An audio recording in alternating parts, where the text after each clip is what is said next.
Sesuatu itu tidak akan bisa kita pahami dengan jelas kalau kita terlibat di dalamnya. Harus agak keluar dulu, lihatin dirimu dari luar. Kamu seorang yang apa sih? Keluar sebentar untuk muhasabah.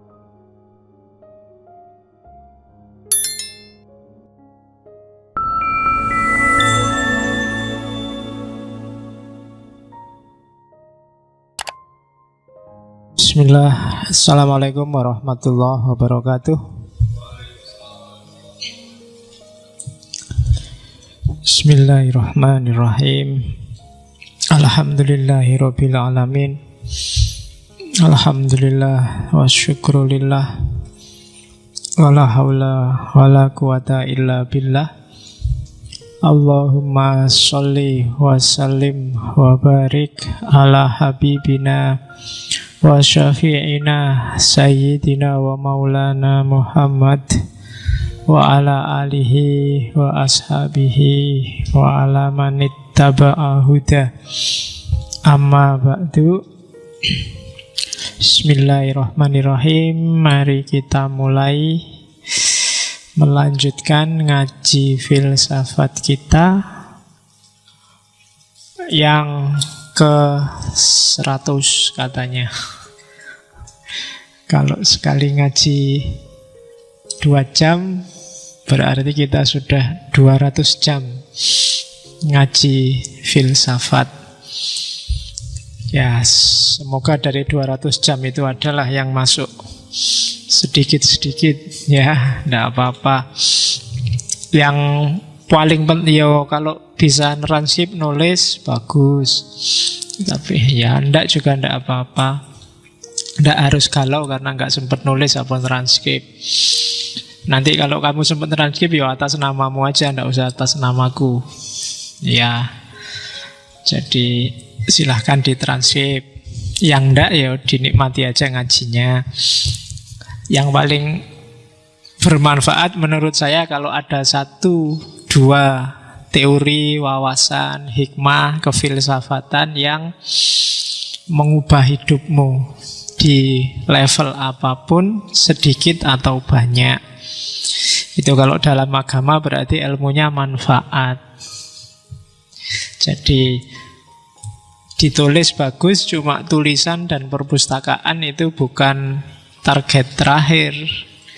Kalau ilmu itu target terakhirnya di perpustakaan, ilmunya tidak ada gunanya sebenarnya. Ilmu itu harus membawa, kalau bahasa kerennya, membawa transformasi dalam hidupmu masing-masing. Kamu kuliah sebenarnya juga begitu, harusnya. Ketika ilmumu tambah, kualitas hidupmu juga harusnya tambah. Yang lain-lain itu urusan kesekian. Di kampus juga begitu.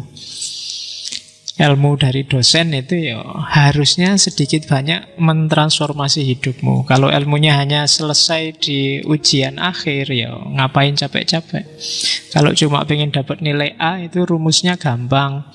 Kenallah sama dosennya, kemudian agak akrab-akrab dikit, terus di kampus seringlah ngomong meskipun nggak jelas ngomong apa di kelas. Terus saya kira nanti nilaimu mesti tinggi apa nih. Sekali-sekali sowan ke rumah dosenmu bawa salak 5 kilo nulis, mesti nilaimu lumayan lah, B ke atas lah, tak jamin. Itu kalau targetnya nilai, apalagi ijazah. Jadi arahnya harus ke sana. Ngaji apapun sebenarnya, tidak cuma ngaji filsafat. Oke.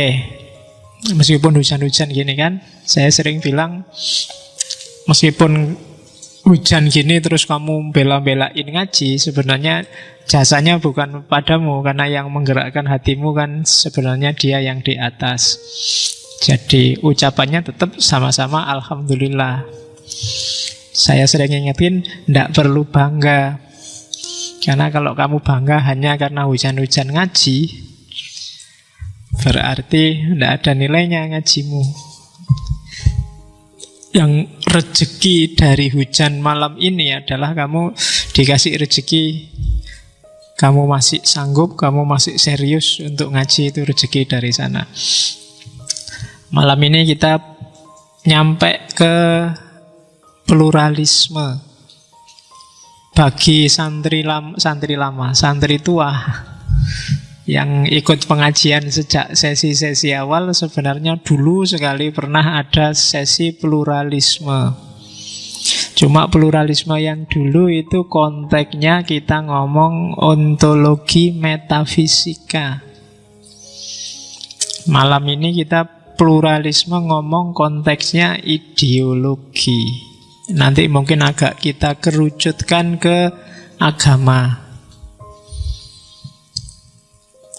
Karena kalau di Indonesia kan sipilis itu sekularisme, pluralisme, liberalisme itu kan konteksnya bertempurnya di ranah agama.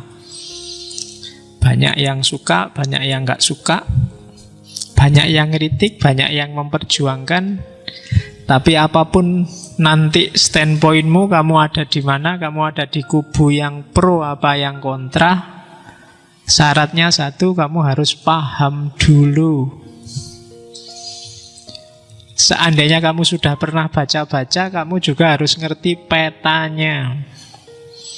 Jadi ngerti peta itu, kamu ngerti yang pro argumennya apa, yang kontra argumennya apa. Yang kamu baca itu ada di kubu yang pro apa yang kontra. Jadi jelas permasalahannya, baru kamu ngambil sikap.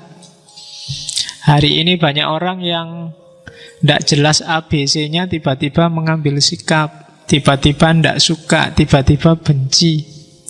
Banyak. Kemarin-kemarin ini yang paling populer kan LGBT itu kan. LGBT itu singkatan dari apa? Lesbian, gay, biseksual, terus transgender. Kamu kok hafal? Pelaku kok? Iya, lancar banget jawabmu. Aku ndak pati hafal. Oke. Awal-awal dulu saya ndak paham, ono anak WA, Pak, gimana pendapat Bapak tentang LGBT? Apa ya LGBT itu? Apa lagi BT, bad mood apa gimana gitu? Kan biasanya lah pakai huruf kecil semua. Ini lagi BT. Iya, jadi lagi BT nih kan gitu, sama tulisannya LGBT. Ternyata maksudnya itu. Ya kamu boleh pro, boleh kontra, asal ngerti duduk permasalahannya. Oke.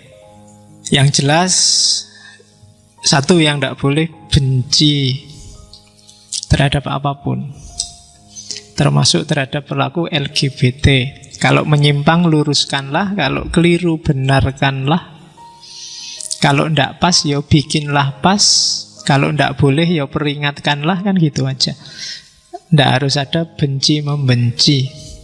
Karena kebencian itu tidak merusak yang kamu benci. Yang rusak kamu sendiri yang membenci. Jadi pluralisme, sekularisme juga begitu. Kamu boleh tidak setuju, boleh tidak suka, tapi jangan benci. Benci itu merusak dirimu sendiri. Oke, bismillah. Kita lihat ada apa di pluralisme. Jadi sebenarnya pluralisme ini anaknya modernisme yang lahir di era postmodern. Susah ya mikirnya. Anaknya modern tapi lahirnya era postmodern. Jadi liberal kemarin itu murni anaknya modern, lahir di era modern. Jadi liberal itu ketika orang ingin bebas dari kungkungan negara, kungkungan agama, terus jadilah liberal. Melahirkan modernisme. Modernisme yang diperjuangkan cara berpikir yang rasional. Modernisme jaya dengan jayanya ilmu pengetahuan. Tapi belakangan orang sadar bahwa ternyata yang disebut rasional itu tidak seragam. Rasional menurutku bisa jadi nggak rasional loh menurut kamu. Teh dengan tingkat kemanisan semacam ini kita coba ya.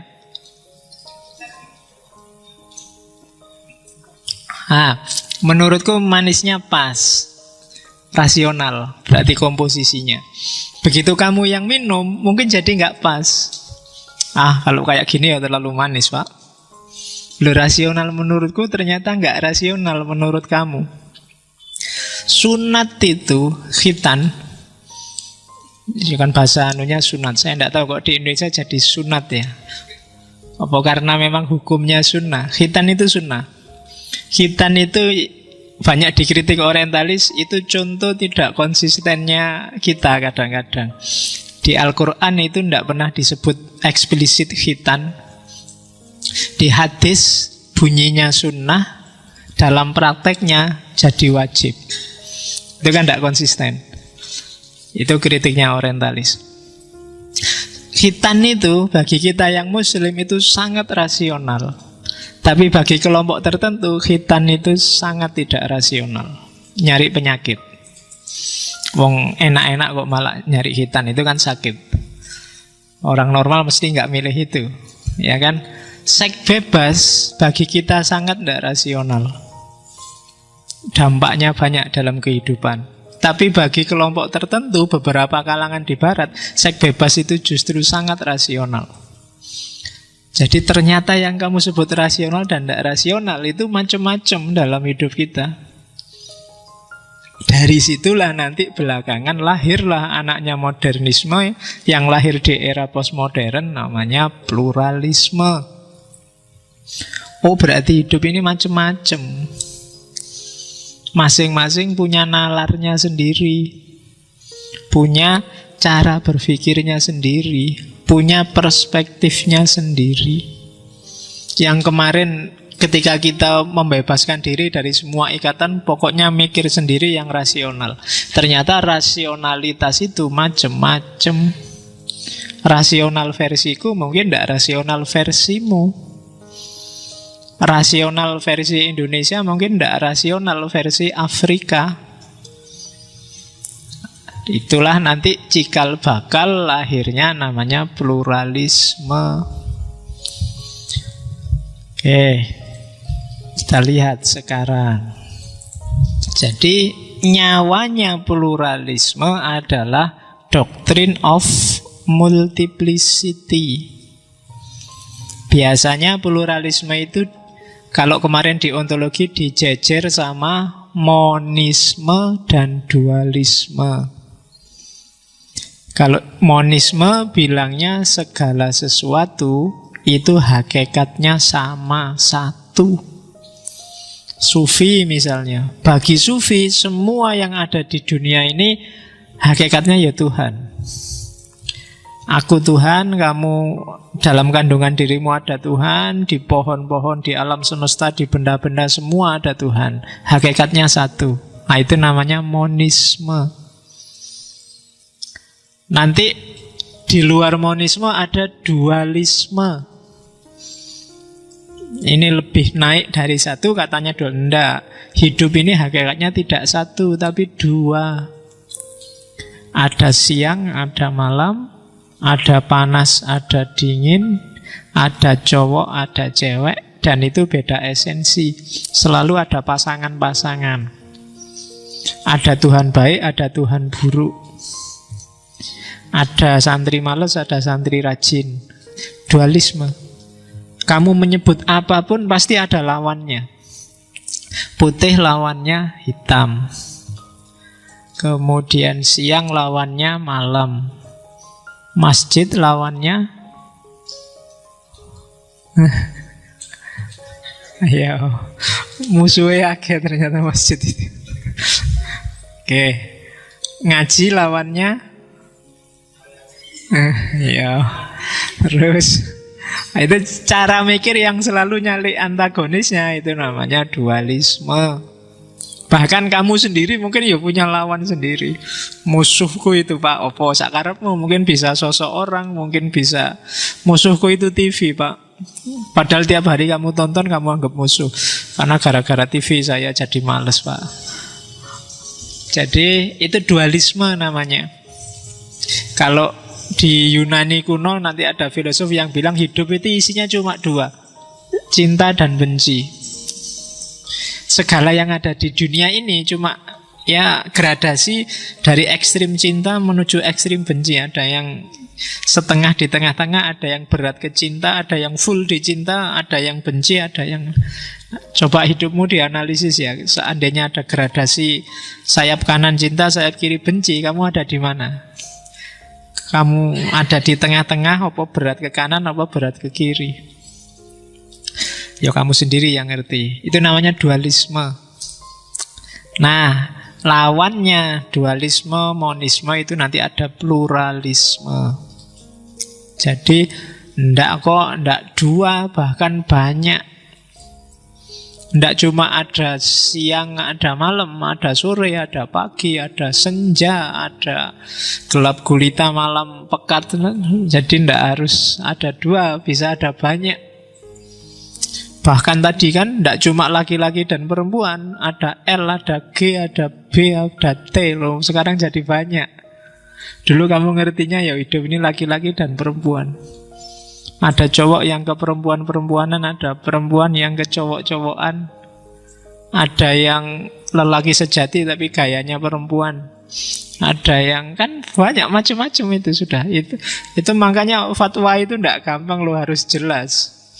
Yang ndak boleh itu yang waria sejati, yang insting dan jiwanya memang laki-laki, apa yang hanya gaya.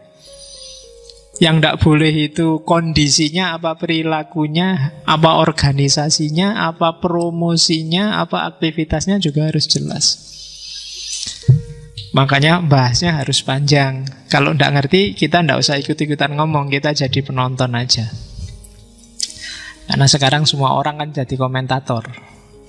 Setiap kali ada berita, beritanya itu paling 2 paragraf, komentarnya itu bisa ratusan.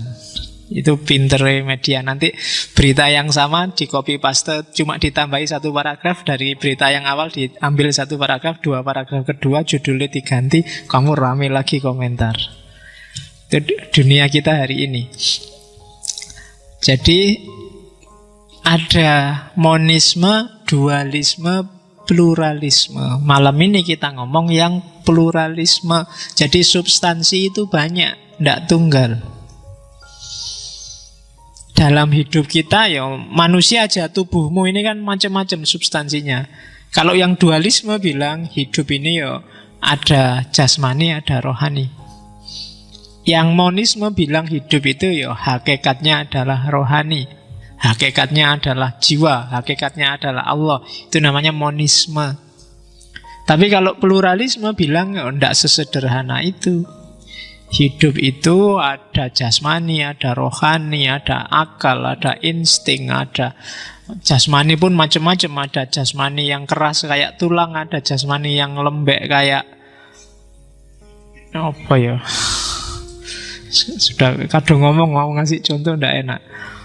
Ada jasmani yang iya, wis pikiran dhewe lah ya, macam-macam gradasinya itu. Ya kan? Ada yang keras, ada yang lembek. Ada yang semula lembek bisa jadi keras, semula keras bisa jadi lembek. Loh, itu kan jenisnya jasmani juga. Dalam dirimu kan ada itu. Oke. Terus yang kedua, pluralisme juga untuk menjelaskan karena realitas ini plural, maka segala narasi, segala penjelasan tentang apapun itu tidak bisa menggunakan perspektif tunggal. Perspektifnya mesti banyak. Manusia itu baik apa buruk tidak bisa dipatok. Minggu lalu kan ada John Locke, ada Thomas Hobbes. Yang satu bilang manusia itu hakikatnya jahat, yang satu bilang manusia itu hakikatnya baik. Kalau di pluralisme ya ono jahatnya, ya ono baiknya.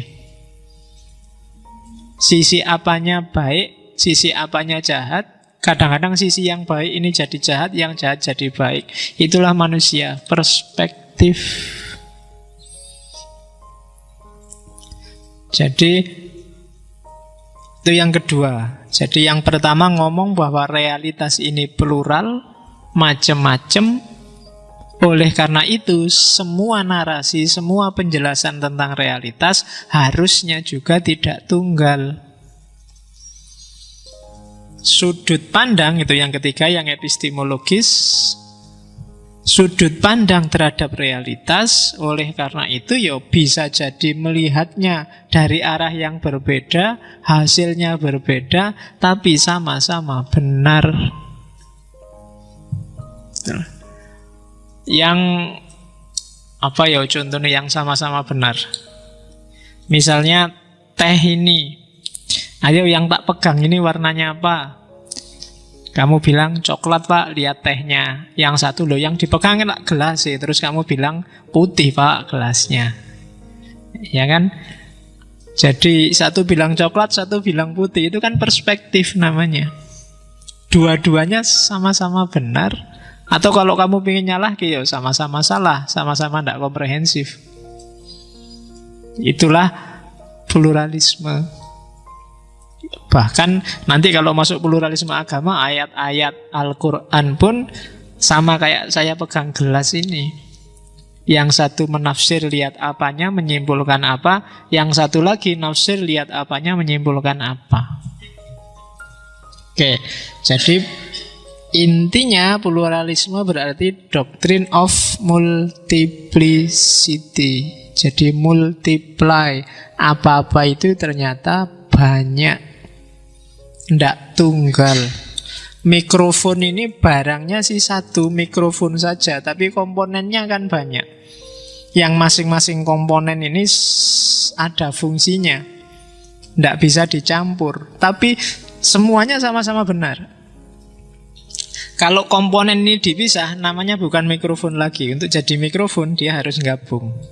Kabel fungsinya apa, tatakannya fungsinya apa, jendulnya ini fungsinya apa, macam-macam namanya.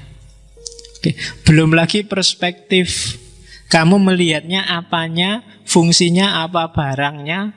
Bahkan kadang-kadang kalau ayat itu kan modelnya takwil. Takwil itu ketika lihat ini, yang tergambar di kepalamu apa. Misalnya aku nyegang, perhatikan mikrofon ini. Ayo, menurutmu bentuknya kayak bentuk apa? Ayo. Itu kan model berpikir asosiasi. Kalau di tafsir namanya takwil. Menurutmu bentuknya kayak apa ini? Ada yang bilang kayak apa ya? Es krim pak. Es krim itu kan bentuknya kayak gini pak. Ada yang bilang kayak apa nih ya? Pak, tabuhe pak. Kentongan itu pak. Tabuhnya juga kayak gini modelnya. Ada yang bilang itu asosiasi. Barangnya sih cuma ini, tapi kamu melihatnya kan gak sesederhana lihat mikrofon saja. Oke, terus karena itu dalam prakteknya istilah pluralisme bisa dipakai untuk banyak hal. Bahkan macam-macam bidang bisa kamu sebut dikenai nilai plural. Ya, makanya yang paling bawah itu DLL. Pluralisme metafisik misalnya. Itu kayak yang tak jelaskan tadi, bahwa realitas itu tersusun dari banyak variabel. Kalau di filosofi Yunani awal misalnya ada yang bilang intinya alam semesta itu tanah, air, api, udara. Nah, itu kan variabelnya banyak.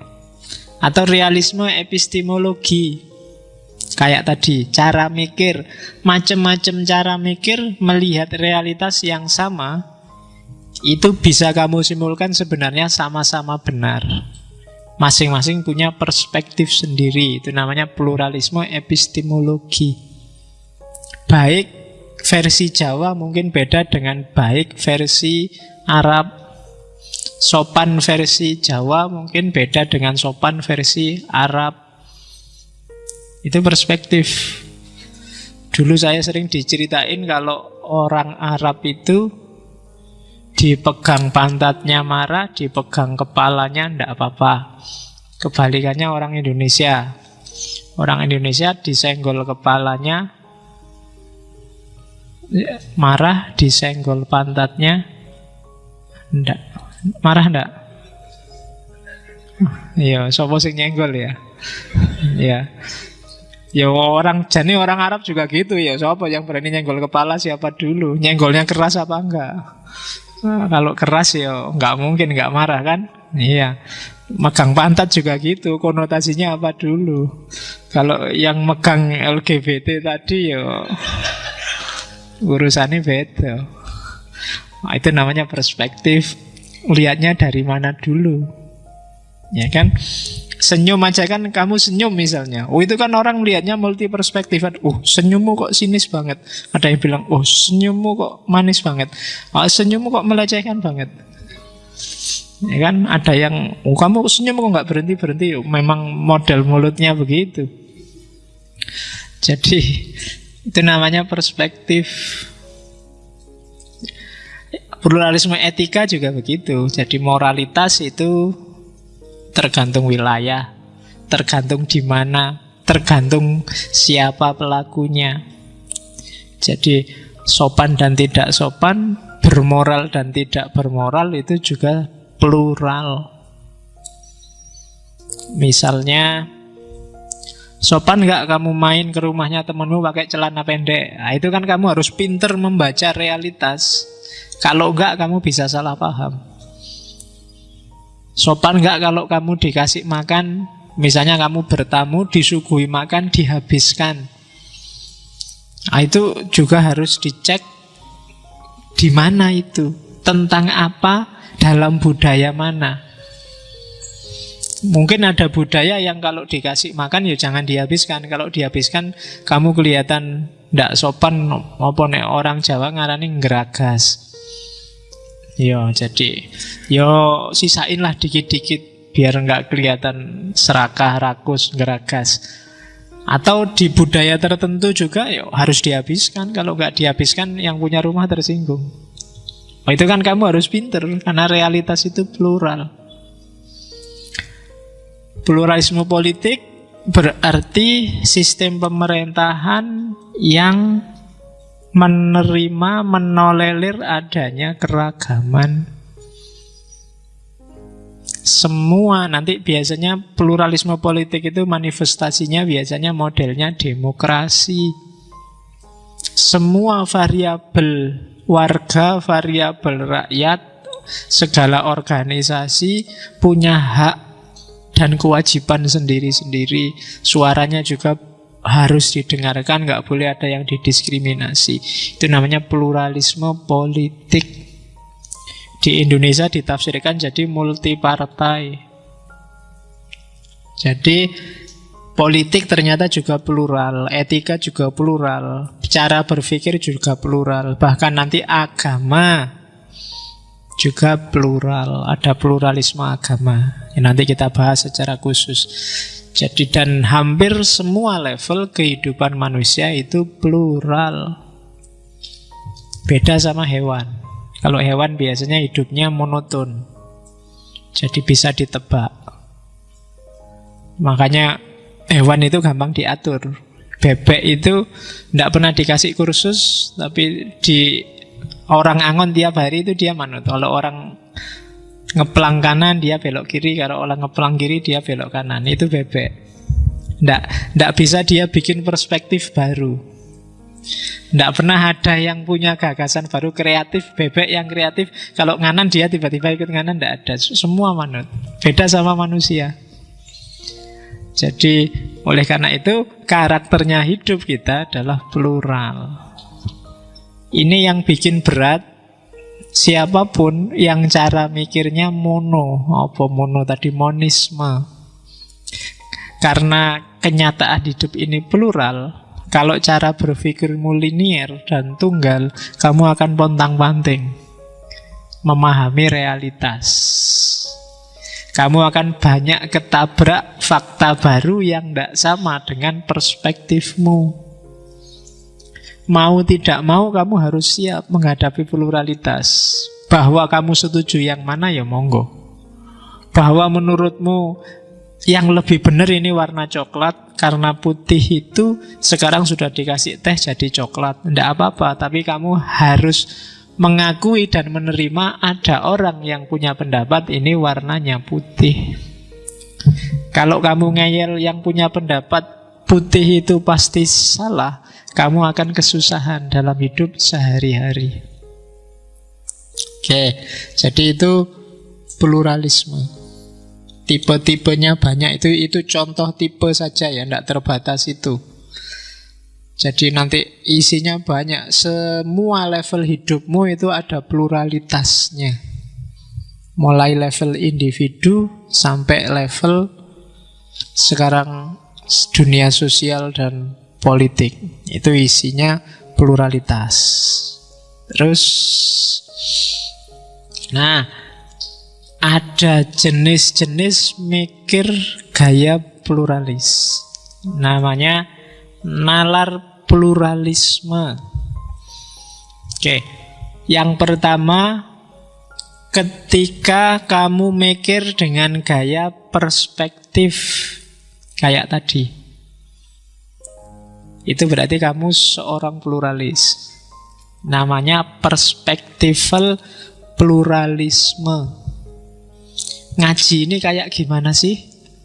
Oh, menurut saya ngaji ini ya sampingan aja Pak, yang utama ya kuliah. Yang satu bilang, Anda Pak ngaji ini yo ngaji Pak, kayak ngaji-ngaji yang lain itu kita cari barokahnya, kita cari manfaatnya. Yang satu bilang, ngaji itu yo daripada nganggur aja Pak, lumayan sekali-sekali, seminggu sekali dapat teh gratis. Yang satu bilang, lo itu macam-macam. Nah, kamu memahami realitas semacam ini, ngaji itu Pak ya sesuai perspektif masing-masing orang Pak. Ketika kamu mikir dengan cara ini, berarti kamu sebenarnya bergaya seorang pluralis. Namanya perspektifal pluralisme. Makan itu enaknya kalau kita bertamu dihabiskan apa enggak ya? Ya dilihat, kalau di budaya A harus dihabiskan, tapi kalau di budaya B jangan dihabiskan. Nah, itu namanya perspektifal pluralisme. Cewek yang cakep itu kayak gimana ya kriterianya? Yang satu, oh tergantung kamu orang Indonesia apa orang Afrika, apa kamu orang Arab. Nah, itu kan seleranya kan beda-beda. Apa kamu orang Timur, apa kamu orang Aceh, itu kan seleranya kan beda-beda. Mungkin kamu orang Jawa sukanya ya cewek gaya Jawa, yang lemah lembut, kelemak-kelemek, yang enggak suka ngomong kasar kan gitu. Atau yang kamu gaya Madura, sukanya ya cewek gaya Madura. Enggak tahu saya gaya Madura kayak gimana. Yang saya tahu ramuannya aja. Nah, ceweknya saya belum tahu. Apa cewek gaya Afrika, ya kan? Yang kulitnya hitam-hitam, bibirnya tebal, kemudian rambutnya keriting semua. Cantik, beda perspektif ternyata. Macam-macam. Kalau orang itu monisme, cantik itu standarnya satu, ya orang Afrika mungkin tidak laku. Orang yang laku orang-orang Arab, orang Libanon itu yang menurutmu cakep-cakep semua. Tapi ternyata kan enggak. Dan toh yang cowok juga kan perspektif juga kan. Cowok yang gagah itu kayak gimana sih? Cowok yang disukai kayak gimana sih? Tanyain mahasiswa jawabannya mesti beda-beda. Ada yang suka kulitnya hitam karena jantan, ada yang suka kulitnya putih karena bersih, ada yang nyari yang perutnya six pack, ada yang nyari gegernya yang six pack. Ya kalau kamu perutnya nggak six pack, pamerkan dulu tuh punggungku six pack loh. Ya, tulangnya kelihatan semua. Oke, itu namanya perspektif. Yang kedua, pluralism of hypothesis. Jadi pluralism of hypothesis itu sebenarnya kayak perspektif, cuma dia sifatnya hipotetis. Ya kayak tadi loh, ya yang cantik menurut A gini, menurut B gini, menurut C gini. Tapi setelah kita lihat dari kerangka berpikir ini, sebenarnya yang memang cantik beneran itu kayak gini kok. Oh iya ya, itu namanya yang tadi, yang beda-beda itu masih belum pasti, masih hipotetis. Jadi karena belum pasti, kalau selesai di belum pasti itu namanya perspektif. Tapi kalau kemudian dibuktikan Yang sejati yang mana sih sebenarnya? Itu namanya pluralismenya pluralisme hipotetis. Ada agama A, agama B, agama C, agama D. Coba saya mau nyari yang paling cinta damai agama apa sih? Nah, itu nanti cara berpikir kayak gini, namanya pluralisme hipotetis. Tapi kalau kamu biarkan, ya sudahlah, damai versi Islam gini, damai versi Kristen gini, damai versi Hindu gini, ya itu namanya pluralisme perspektif. Bedanya di situ. Kalau masih hipotetis, kamu mikir secara perspektif, tapi kamu pingin ngejar yang lebih umum, lebih general. Kamu nyari prinsip-prinsip yang ada di semuanya, tidak dibiarkan hanya perspektif saja. Itu namanya pluralisme hipotetis. Yang ketiga itu pluralisme metodologis. Kalau pluralisme metodologis itu melihat semacam perspektif, cuma melacak metodologinya. Kamu tadi bilang ngaji itu enak karena kamu seminggu sekali dapat teh. Kayak gimana sih cara berpikirmu kok bisa sampai gitu? Itu pluralisme metodologis. Oh, dia melihat ngaji ini sebagai selingan aja dari kejenuhan sehari-hari dalam seminggu, maka dia menyimpulkan ya nikmatnya ngaji kalau sedang nongkrong bareng-bareng banyak temennya ada tehnya. Nah, itu melacak sampai itu, sedalam itu, namanya pluralisme metodologis. Kok kalau di budaya itu makan nggak boleh dihabiskan, kenapa sih? Apa nggak mubazir? Oh nggak, dia nggak melihat aspek mubazirnya sih. Nah dia melihat aspek ya orang itu jangan serakah, jangan kalau ada apa-apa maunya dihabiskan, jangan. Oh itu tuh alasannya. Kamu masuk sampai semacam ini, namanya pluralisme metodologis. Melihat metodologi yang membawa kepada perspektif. Kamu kok suka atau punya pacar kayak gitu? Kamu cakep loh sebenarnya, pacarmu kok gitu? Oh enggak, saya itu enggak lihat wajahnya sih. Gitu loh. Lihat perutnya aja kayak tadi, six pack. Bikin nggak kuat perutnya itu. Oh enggak, saya cuma lihat senyumnya aja. Jadi kalau pas lihat wajahnya nggak enak, tak suruh senyum aja terus. Aku suka sama senyumnya. Nah itu kan kayak gini, kamu ngejar sampai ranah itu, namanya pluralisme metodologis. Oke, jadi methodological pluralism. Terus yang keempat, archaic pluralism. Archaik itu artinya kuno. Pluralisme lama. Kalau pluralisme lama, ini sebenarnya kesadaran adanya sejak era Yunani kuno, zaman Aristoteles, bahwa setiap orang itu punya modus berpikir sendiri. Itu archaik pluralism namanya. Jadi tidak bisa diseragamkan.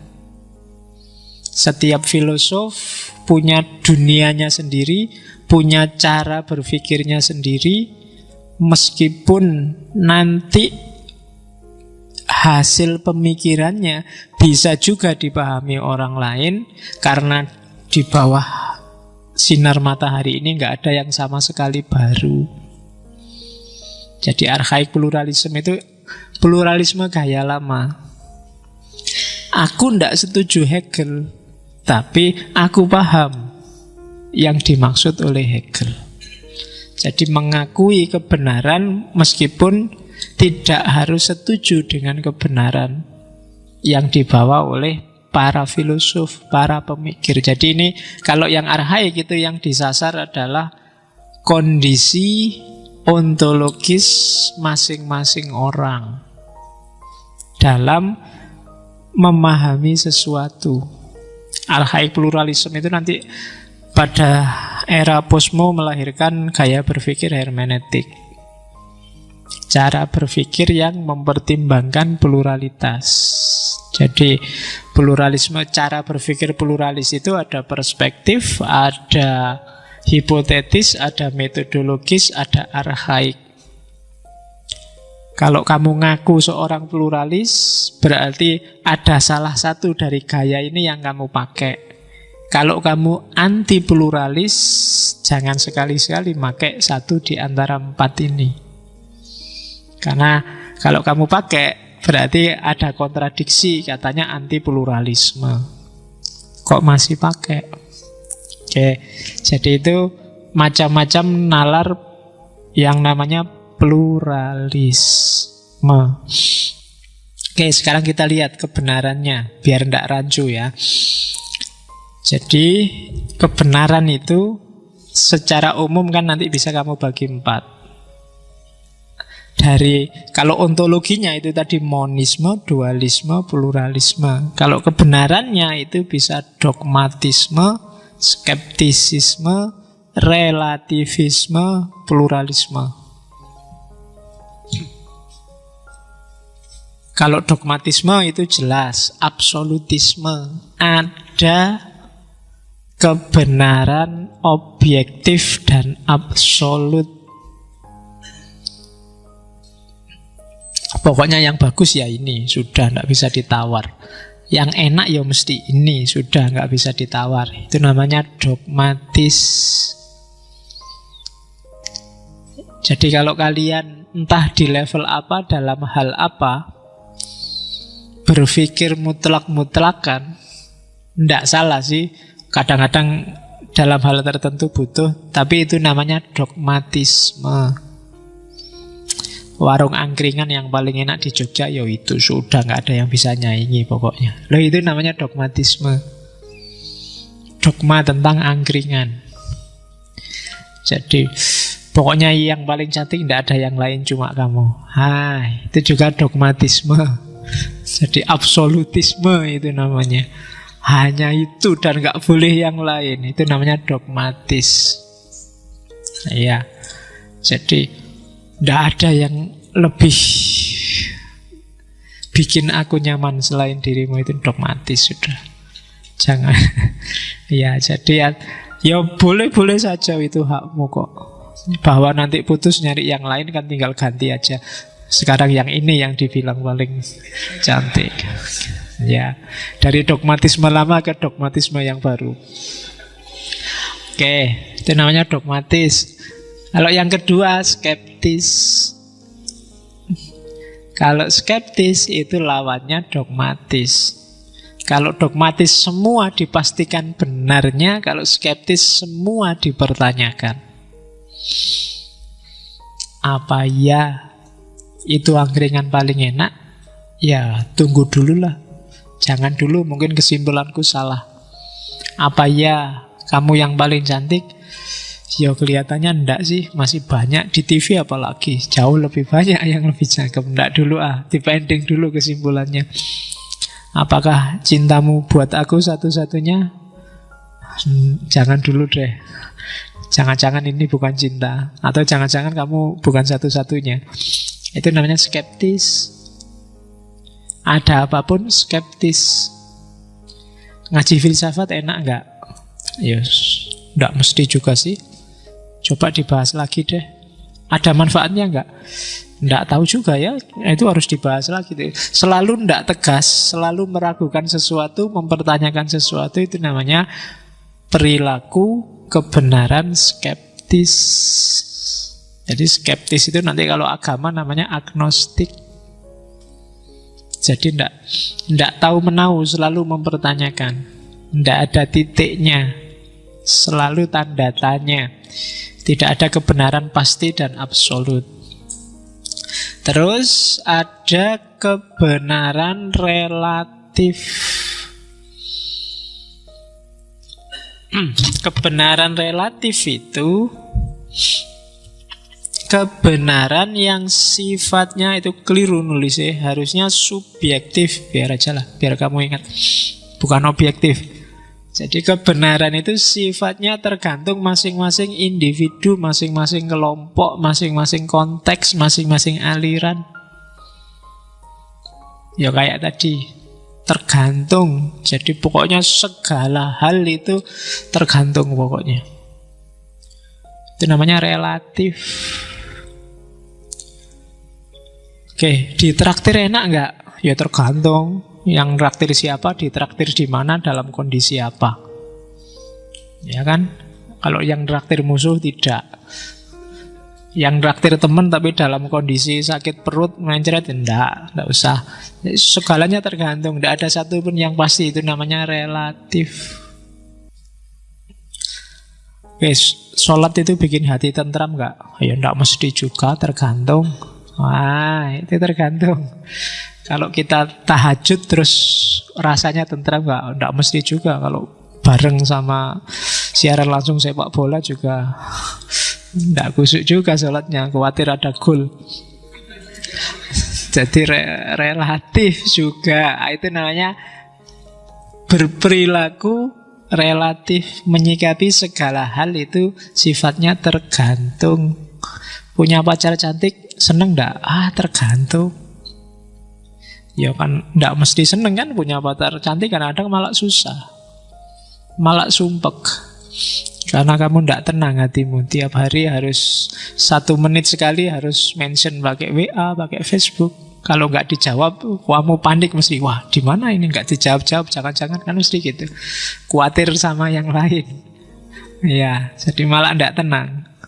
Atau berarti punya pacar jelek aja. Apalagi Pak, lebih tergantung lagi. Lebih sumpek lagi. Sumpeknya nyari yang lain.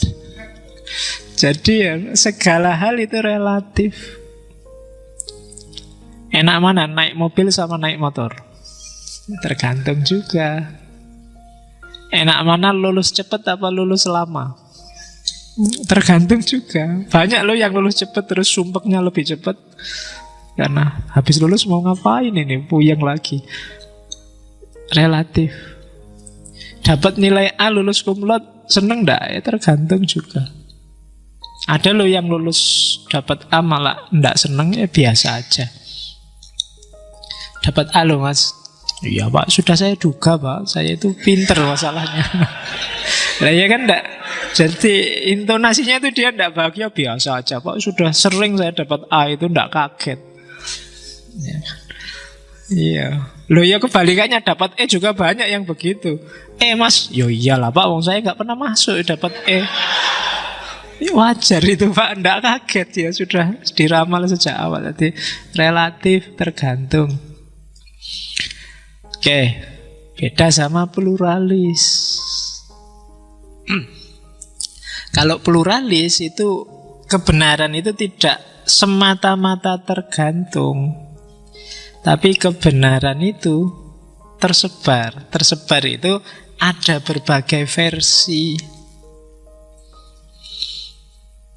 Jadi kadang-kadang hakikatnya kebenaran yang satu, tapi dalam prakteknya karena dipahami dalam konteks yang berbeda dia jadi banyak.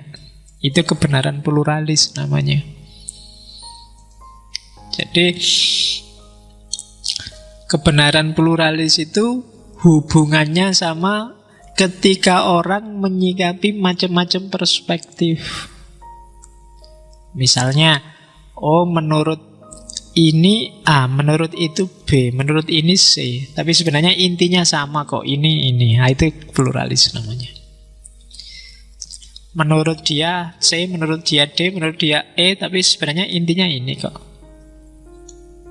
Yang sini menyebutnya Allah, sini menyebutnya Yesus, sini menyebutnya Yahweh, sini menyebutnya Buddha, sini menyebut macam-macam.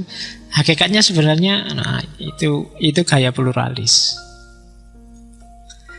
Sini menyebut tehnya, sana menyebut santainya, sana menyebut filsafatnya, sini menyebut hikmahnya. Sebenarnya intinya satu, ingin ngejar ilmu pengetahuan. Nah, itu namanya gaya ngomong kebenaran pluralis. Nanti akan diperjelas banyak di belakang, tapi intinya itu. Jadi pluralisme tidak selalu relativisme. Kalau relativisme itu pasti tergantung. Kalau pluralisme enggak. Jadi kadang-kadang ada kebenaran yang visinya sama, intinya satu, cuma manifestasinya banyak. Intinya I love you sih, aku cinta padamu. Tapi aku cinta padamu ini saya mengekspresikannya tiap hari ngasih bunga, dia mengekspresikannya tiap hari ngasih SMS, sana mengekspresikannya tiap hari nganter kuliah. Jane karepe podo. Pingin menunjukkan rasa cintanya. Nah, gaya kebenaran semacam ini namanya kebenaran pluralis. Oke, kita lihat lagi. Nah, dalam kehidupan sehari-hari, untuk membedakan apakah kalian seorang pluralis apa enggak, itu bedakan di 3 hal itu. Ada eksklusi, ada asimilasi, ada pluralisme. Oke ya, tadi kan modus filsafatnya, sekarang modus sosialnya. Dalam kehidupan sehari-hari, kamu seorang pluralis apa enggak? Coba dilihat. Apakah gayamu eksklusi atau asimilasi atau pluralis? Kalau gaya eksklusi itu gaya yang benar pokoknya aku tok atau kelompokku saja. Yang lain nggak bisa, sudah tamat dia, salah dia, sudah sesat. Itu namanya gaya eksklusi. Modus berpikirnya namanya eksklusif. Jadi eksklusif itu bukan elit loh ya. Ya biasanya kamu, wah eksklusif itu berarti mengecualikan. Bahasa Inggrisnya kan exclude itu kan kecuali, mengecualikan semua yang lain. Jadi yang lain nggak bisa masuk. Yang benar cuma aku, maka semua yang lain salah, nggak bisa masuk ke yang benar ini. Kalau pengen jadi benar ya harus niru aku atau manut aku.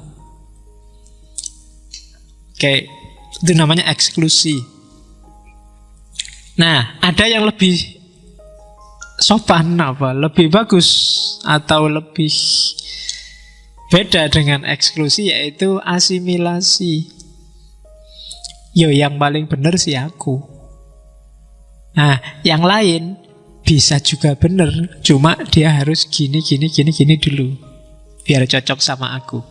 Nah, itu namanya model asimilasi. Misalnya yang paling bagus itu orang Jawa. Kalau Madura mau ke Jawa, yo dia harus gaya-gaya orang Jawa. Dia harus ngomongnya ya bahasa Jawa, meskipun intonasinya Madura.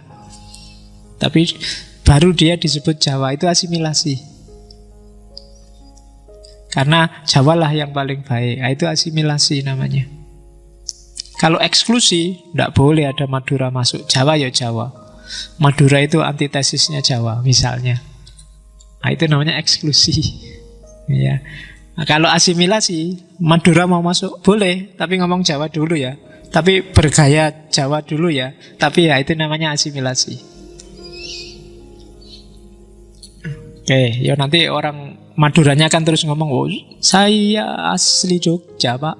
Nah itu Jawa tapi karpe, tapi intonasinya Madura kelihatan. Nah itu dia mengadaptasikan diri sesuai dengan Jawa, itu namanya asimilasi. Karena sama orang Jawa nggak dianggap Jawa kalau belum ngomong Jawa. Nah, yang ketiga pluralisme. Kalau pluralisme, ya yang lain boleh juga masuk. Yang lain kan punya gaya sendiri, punya modus sendiri, punya perspektif sendiri. Yang Madura gayalah Madura, yang Sumatera gaya Sumatera. Kita hidup bareng, membentuk harmoni hidup yang indah di sini. Kita saling memahami, saling mengerti, terus kita punya visi bersama, yuk kita wujudkan. Itu gaya pluralis. Yang paling benar ya aliranku Pak. Aliran yang lain mesti salah. Kalau ada yang lain pengen dianggap benar, ya dia harus ikut prinsipku. Itu asimilasi. Kalau yang lain pasti salah dan dia harus pergi, itu namanya eksklusi. Kalau yang lain, oh ya yang lain silahkan masuk, kita hidup bersama.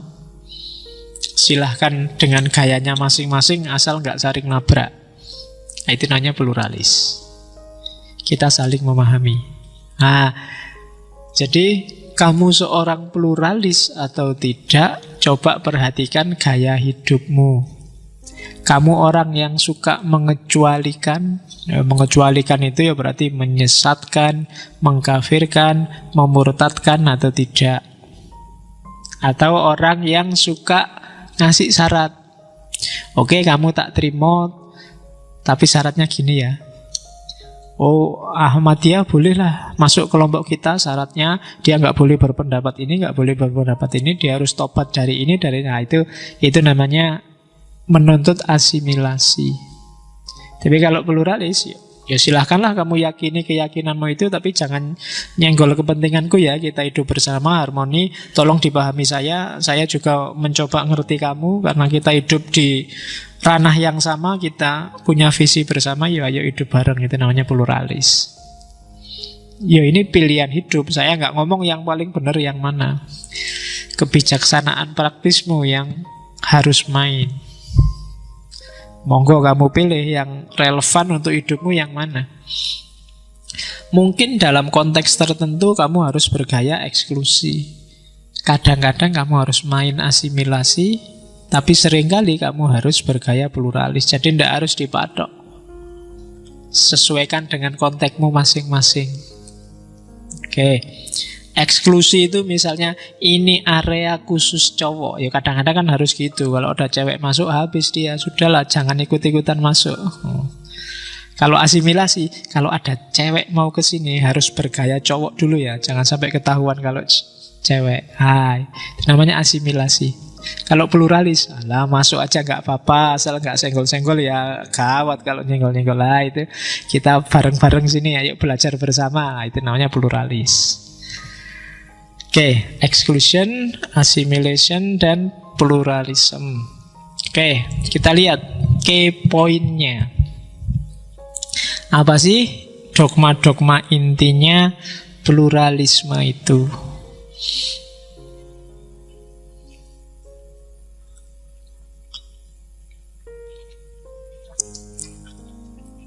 Teori-teori pluralisme, monisme, apakah kita harus liberal atau tidak, itu sebenarnya teori-teori yang harus kita baca dari luar. Karena dia melibatkan hidup kita langsung.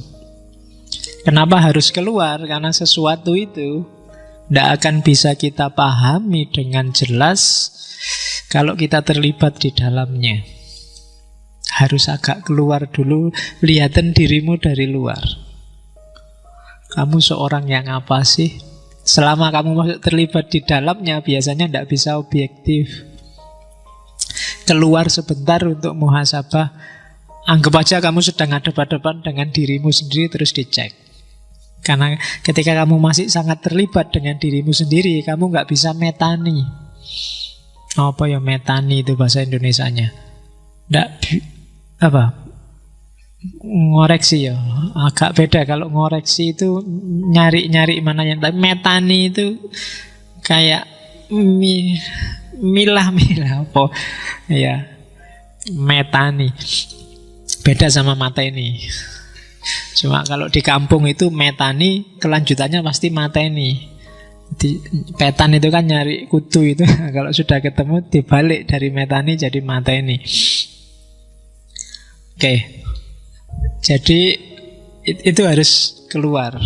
Ya kayak kamu lihat tembok itu loh. Saya sering bilang kalau wajahmu sama tembok itu nempel, warnanya tembok tidak akan kelihatan. Kalau wajahmu sama wajahnya pacarmu nempel, dia cakep apa jelek tidak ada bedanya. Kelihatan cakep apa jelek kalau kamu sudah ngambil jarak. Ketika jarak itu tidak ada, ya podo wae, apakah dia cakep apakah jelek sama saja. Nah, maka untuk ngecek kamu pluralis apa enggak, atau kamu itu dogmatis, atau kamu itu apa, ya kamu harus mending dirimu sendiri dalam keterlibatannya. Jadi agak keluar. Uniknya manusia itu kadang-kadang untuk keluar kamu harus masuk. Itu yang agak unik. Kenapa? Karena perangkatmu yang sejati itu ada di dalam. Jadi untuk melihat dirimu keluar itu justru kamu harus berjalan masuk. Tengok dirimu yang ada di dalam. Tapi dari luar, nah, itu kan susah. Jadi bergerak keluar tapi menuju ke dalam. Oh, itu susah itu. keluar masuk, masuk keluar, apa keluar, susah itu ajaran sufi, keluar di dalam masuk di luar, atau masuk ke dalam keluar di, macam-macam kombinasi teorinya. Itu nanti belajar Ibnu Arabi, Rumi, dan kawan-kawan, gimana masuk ke dalam dan keluar di dalam. Oke. Ono sing senyum-senyum.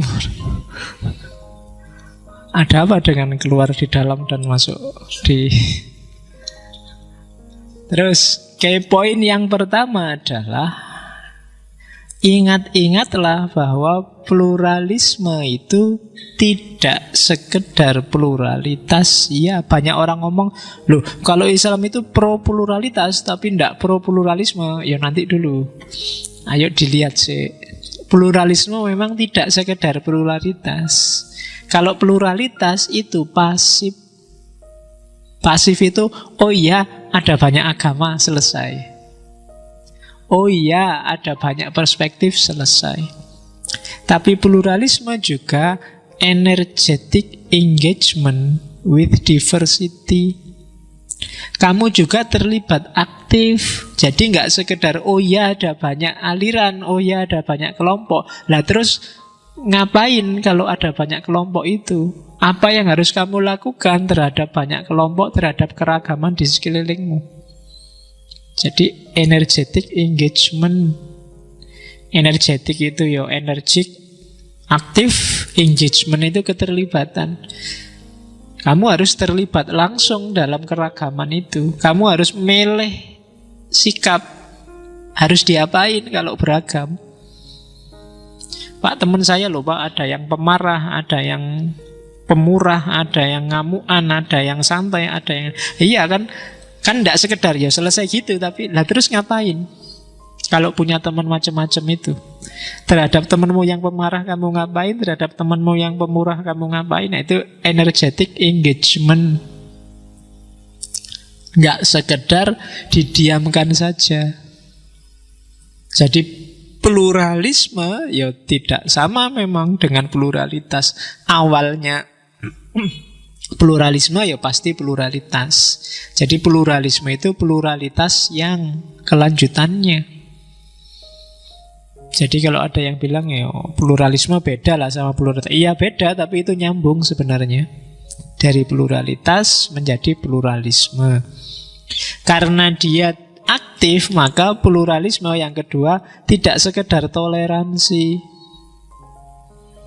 Ya, toleransi itu bagus, toleransi itu penting, tapi tidak semata toleransi. Toleransi itu batas paling bawah. Toleransi itu, Pak, boleh nggak saya kesini pakai sarung aja? Ya boleh, nggak apa-apa. Itu kan toleransi. Jadi boleh nggak saya nggak muslim sih ikut ngaji ini? Ya bolehlah, silahkan. Nggak boleh nggak? Itu toleransi. Toleransi itu sifatnya pasif. Ya minimal orang harus toleransi. Tapi jangan berhenti di toleransi. Ketika kamu pasif, nanti kalau ada kasus misalnya tabrakan kepentingan, yang terjadi biasanya ledakan. Karena kamu tidak paham. Ya kayak misalnya orang tidak paham loh, kenapa sih umat Islam itu tiap bulan Idul Adha, setiap kali tanggal 10 di Idul Adha itu membantai sebanyak itu kambing dan sapi. Itu aktivis-aktivis lingkungan bisa marah itu, habis-habisan komplain, kok berani-beraninya bunuhin itu. Nah, itu kan bagi yang tidak paham selama ini toleransi saja. Ketika ada konflik kepentingan misalnya, itu karena dia tidak paham apa-apa, selama ini hanya toleran aja. Oh, sekarang kok malah nyenggol aku ini. Malah itu biasanya lahirnya konflik. Kamu yang tidak, misalnya orang Hindu, dia sangat mensucikan sapi. Di India bahkan sapi itu ada di ruang tamu. Ya kan? Oh, itu misalnya kamu besok kuliah di India, bapak kosmu Hindu, dan kamu ditaruh di kamar di ruang tamu. Ternyata bareng sapi. Lah ya contoh kan begitu. Itu kamu tiap hari bisa marah-marah. Kalau awalnya hanya biarkan aja dia percaya begitu, itu kan toleransi. Maka toleransi itu minimal. Untuk masuk pluralisme harus ada active seeking of understanding across line of different. Jadi aktif mencari pemahaman terhadap yang berbeda. Jadi untuk menuju pluralisme, ya awalnya toleransi, tapi terus ya saling memahami. Pahami kenapa kok dia naruh sapi di kamar tamu. Seperti apa sih doktrinnya tentang sapi? Pahami kenapa umat Islam melakukan pembantaian besar-besaran.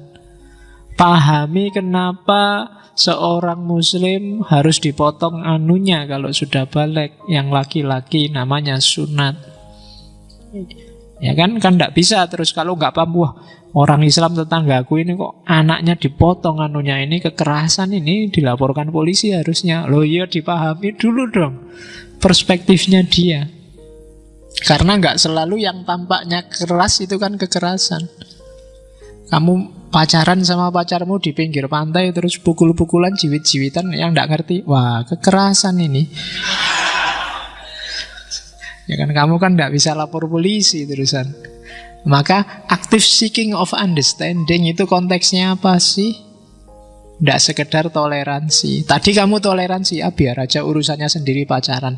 Lu kok pukul-pukulan, jiwit-jiwitan. Lalu sekarang kejar-kejaran. Kamu tidak usah ikut ngejar. Nanti ada orang pacaran kejar-kejaran, kamu ikut. Wah, saya ikut ngejar, jangan-jangan ada masalah. Biar aja. Nah itu active seeking of understanding.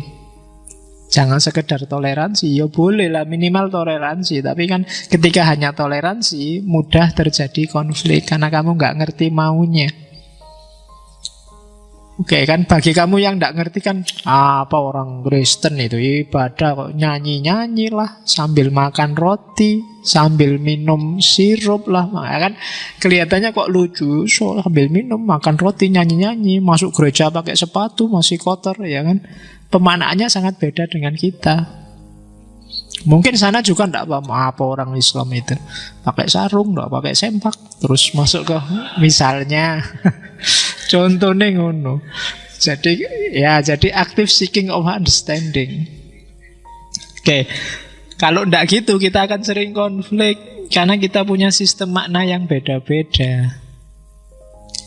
Terus pluralisme, seperti dibilang di awal, tidak selalu berarti relativisme, tapi encounter of commitment.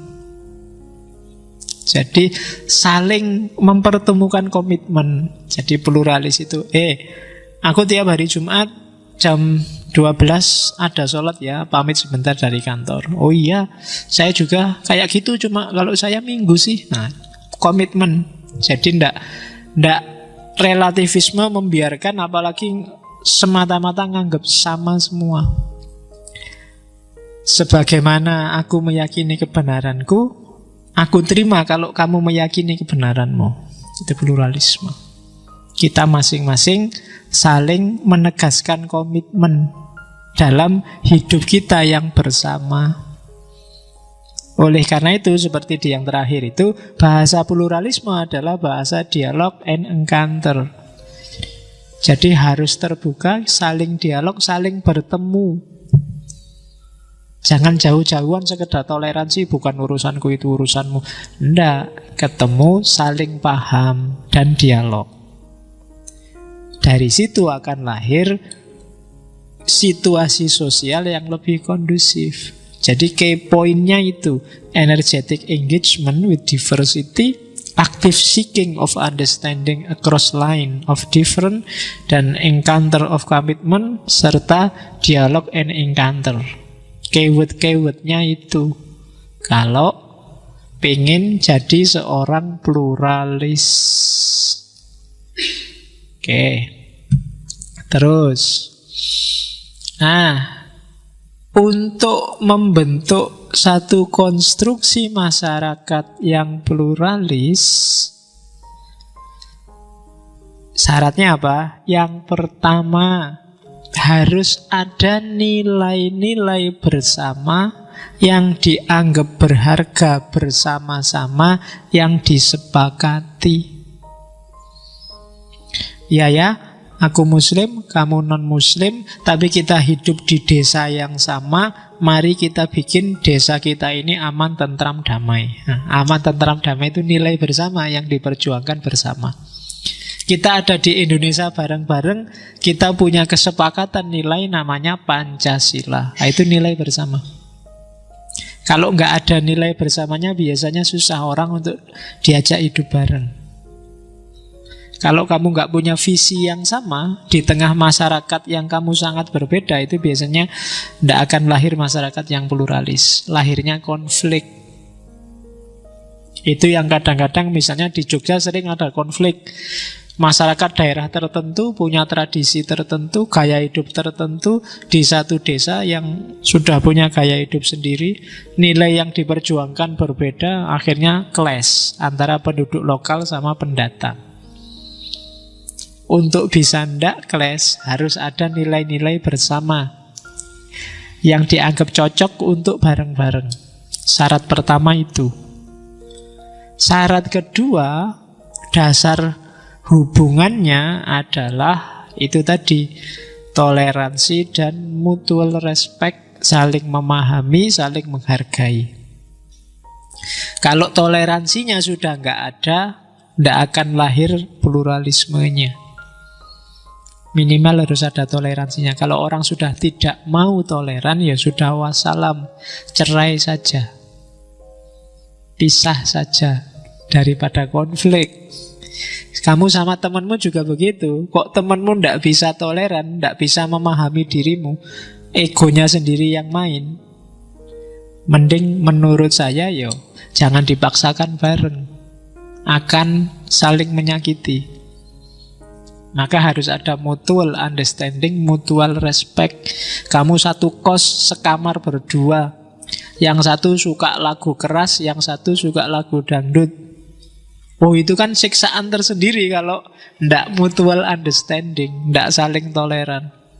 Setiap kali yang situ nyetel lagu dangdut, kamu pontang-panting, sumpeknya luar biasa. Atau yang setiap temennya yang sini nyetel lagu keras, kamu juga stres ndak karu-karuan. Saling menyiksa.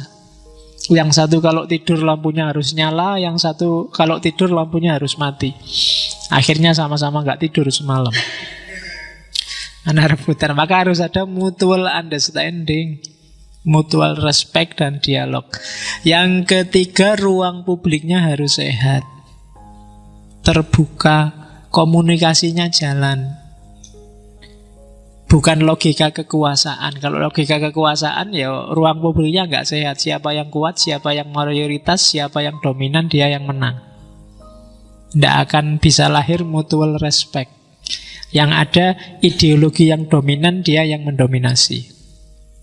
Yang keempat, tidak boleh di situ ada legalisasi pada kekerasan, pemaksaan, hegemoni.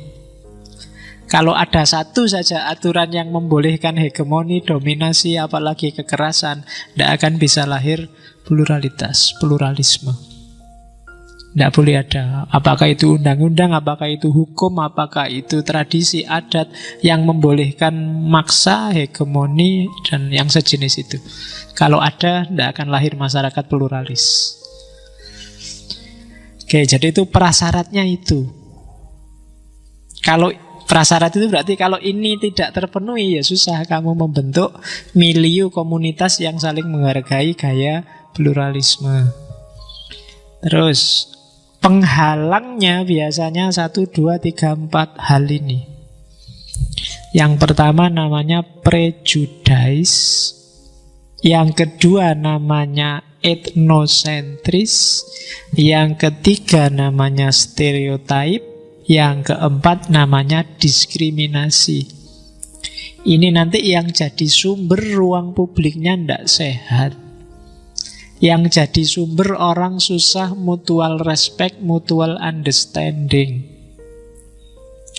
Prejudice itu sikap tidak adil terhadap orang lain yang didasarkan pada asosiasi dirinya terhadap kelompok tertentu. Kalau orang Syiah mesti suka bohong. Itu asosiasi, itu prejudice namanya. Orang NU mesti sukanya yang bid'ah-bid'ah, yang hurufat-hurufat itu. Itu prejudice, senengannya sholawatan aja terus. Itu prejudice namanya, asosiasi dengan kelompoknya. Jadi, kalau orang Madura apa mana mesti, itu prejudice namanya. Mahasiswa UIN mesti wajahin deso-deso mesti. Itu prejudice. Jadi dari situ terus kamu tidak adil. Jadi tidak adil didasarkan pada asosiasi dirinya. Sudahlah, nggak usah ngajak yang NU, nanti dikit-dikit ngajak selawatan, nanti diajak rekreasi ya milihin yang kuburan, nggak usah lah. Misalnya, contohnya ngono kuwi, itu namanya prejudice. Kamu jadi nggak adil, sing NU ora dijak rekreasi. Oke, yang kedua etnosentris. Etnosentris itu arogansi budaya. Jawa lo top, tinggi levelnya dibandingkan yang lain. Jawa itu yang nomor 1 di dunia ini. Apa-apanya unggul dia, itu namanya etnosentris. Menganggap semua yang di bawah Jawa levelnya rendah. Bukan Jawa, Eropa. Eropa itu dahsyat. Sana kebudayaan adiluhung dunia ada di sana semua. Yang kayak Eropa. Yang Bali bilang, Bali itu budayanya luar biasa dia. Nanti yang Amerika juga lah. Amerika itu pusatnya peradaban. Kayak mikir kayak gini namanya etnosentris.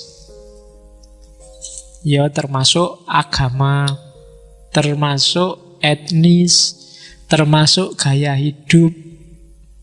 Ketika orang merasa lebih tinggi dengan dasar itu semua, namanya etnosentrisme. Kalau ada etnosentrisme, tidak akan lahir masyarakat saling pengertian, mutual respect atau mutual understanding. Yang ketiga, stereotype. Ya contohnya stereotype itu tak tulis semua orang kota mesti materialis. Semua cewek itu matre. Semua cowok itu mesti tidak setia. Itu stereotype. Semua janda mesti gatel. Itu stereotype. Kan ada teori kayak gitu kan. Jadi menganggap kalau sudah masuk kelompok itu cirinya mesti itu. Orang Madura itu apa? Paling kalau nggak tukang cukur ya sate. Itu stereotype. Nggak mau sama Madura, itu stereotype. Jadi itu biasanya menghalangi interaksi bareng-bareng. Sudah stereotype. Begitu kamu naik kereta dekat orang Madura, ini nggak tukang sate, tukang cukur ya mesti. Itu stereotype. Nggak boleh. Jadi yang jadi menteri juga ada, yang jadi pejabat juga banyak. Cuma karena stereotype itu tadi ya, lahirnya begitu. Indonesia misalnya di Timur Tengah, mungkin di Arab Saudi sekarang kesannya itu ya TKI. Yang perempuan ya TKW. Dan itu bisa melahirkan stereotip. Lihat orang Indonesia mesti dianggapnya levelnya level buruh semua, level TKI semua. Itu stereotip. Atau bagi kamu orang Barat mesti seks bebas.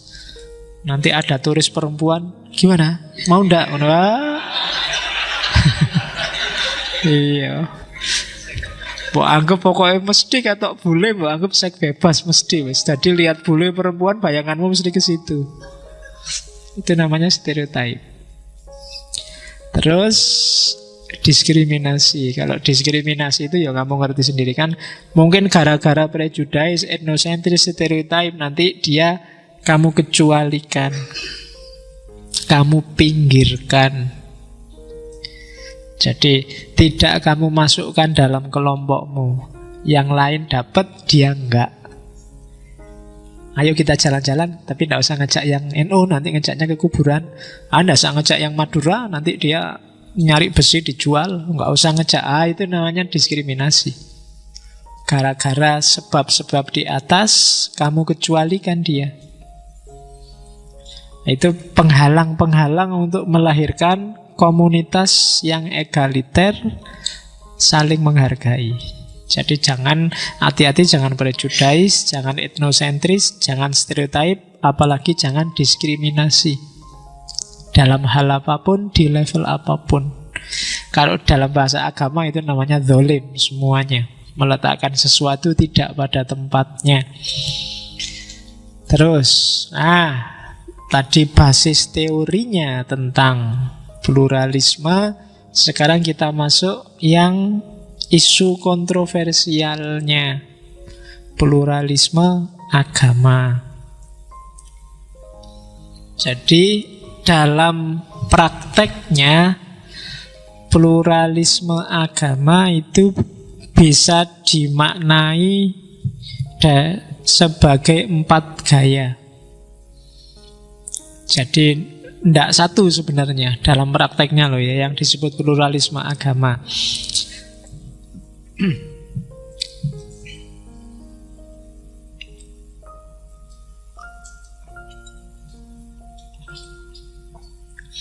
Pluralisme agama itu yang pertama menganggap bahwa dalam agama lain juga ada kebenaran.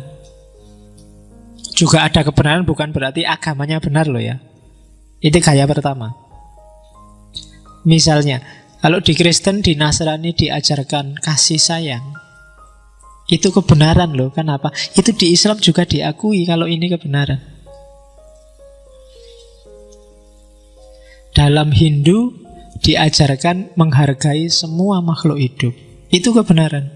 Di Islam juga ada kebenaran semacam itu. Jadi dalam hal ini sama-sama benar. Ajaran agama di Hindu tentang menghargai makhluk hidup. Itu namanya gaya pluralisme pertama. Jadi bukan agamanya yang sama-sama benar, tapi ada aspek-aspek ajaran yang sama-sama benar antara agama. Ini juga disebut pluralis. Kemarin saya bilang passing over itu kan kita melacak kebenaran-kebenaran yang ada di agama lain, di tradisi spiritual yang lain, yang ternyata di Islam juga ada. Nah, itu sebenarnya pluralisme gaya pertama. Jadi tidak harus menyamakan semua agama, tapi menganggap ada unsur kebenaran di agama-agama lain. Meskipun pasti juga ada yang tidak disetujui. Terus yang kedua, ini baru. Kalau yang kedua, klaim kebenaran agama-agama itu ya mereka sama-sama benar. Itu baru yang kedua. Jadi ada gaya yang memang nganggep agama-agama itu sama-sama benar kok.